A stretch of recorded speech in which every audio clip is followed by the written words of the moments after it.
The Korea Trade Commission on Thursday made a preliminary decision to impose anti-dumping tariffs on Chinese thick steel plates. The watchdog will ask the Finance Ministry to impose a duty of up to 38%. Our Seung-jae explains why. Back in July of last year, Hyundai Steel filed a complaint with the government against low-priced Chinese thick steel plates. 3 months later, the Korea Trade Commission launched an investigation into the case.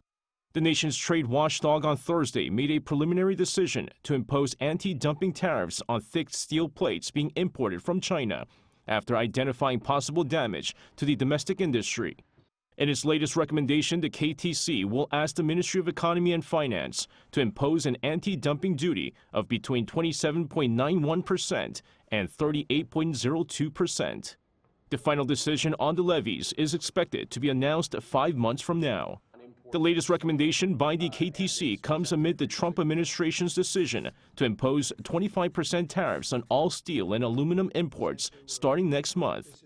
Economists say the higher tariff on steel and aluminum imports to the U.S. will lead to Chinese steel products being flooded into other regions, such as Europe and Southeast Asia, leading South Korean steelmakers to face tougher price competition.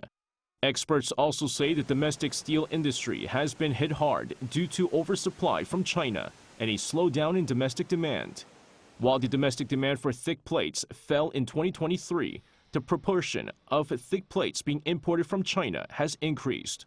Last year alone, Chinese imports accounted for 17% of all thick steel plate purchases in the country. The domestic thick plate market is estimated to be around 8 trillion won, or over $5.5 billion US. Seung-jae, Arirang News.